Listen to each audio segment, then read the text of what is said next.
करवा चौथ की कथा। आइए पढ़ते हैं करवा चौथ की कहानी। बहुत समय पहले की बात है। एक साहूकार के 7 बेटे और उनकी एक बहन करवा थी। सभी सातों भाई अपनी बहन से बहुत प्यार करते थे, यहाँ तक कि वे पहले उसे खाना खिलाते और बाद में स्वयं खाते थे।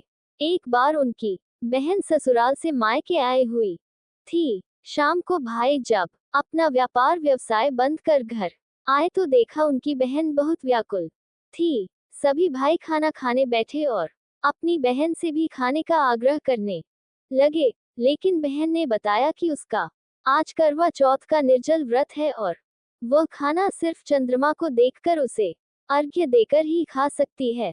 चूंकि चंद्रमा अभी तक नहीं निकला है, इसलिए वह भूख प्यास से व्याकुल हो उठी है। सबसे छोटे भाई को अपनी बहन की हालत देखी नहीं जाती और वह दूर पीपल के पेड़ पर एक दीपक जलाकर चलनी की ओट में रख देता है।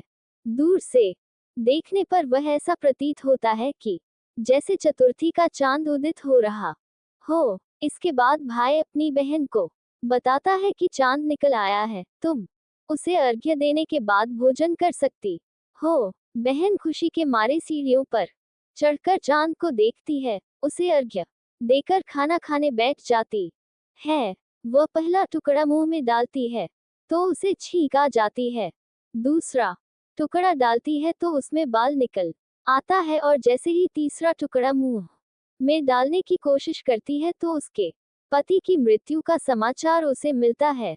वह बौखला जाती है। उसकी भाभी उसे सच्चाई से अवगत कराती है कि उसके साथ ऐसा क्यों हुआ।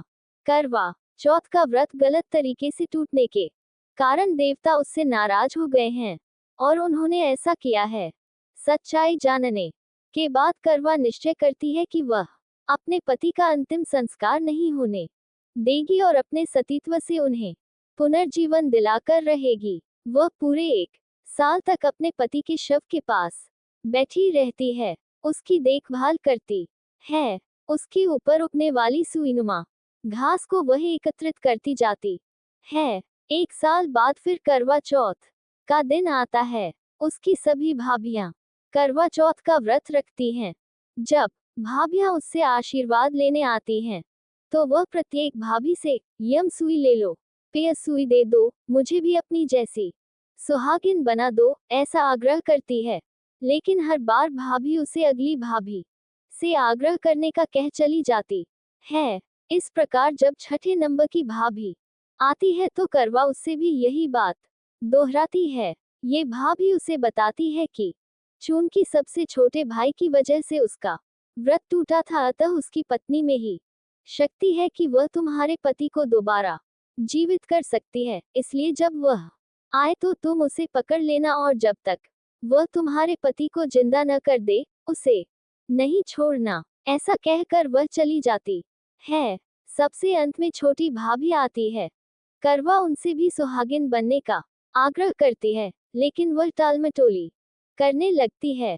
इसे देख करवा उन्हें जोर से पकड़ लेती है और अपने सुहाग को जिंदा करने के लिए कहती है। भाभी उससे छुड़ाने के लिए नोचती है, खसोटती है, लेकिन करवा नहीं छोड़ती है। अंत में उसकी तपस्या को देख भाभी पसीज जाती है और अपनी छोटी अंगुली को चीरकर उसमें से अमृत उसके पति के मुंह में डाल देती है। करवा का पति तुरंत श्री गणेश कहता हुआ उठ बैठता है। इस प्रकार प्रभु कृपा से उसकी छोटी भाभी के माध्यम से करवा को अपना सुहाग वापस मिल जाता है। हे श्री गणेश माँ गौरी, जिस प्रकार करवा को चिर सुहागन का वरदान आपसे मिला है, वैसा ही सब सुहागिनों को मिले।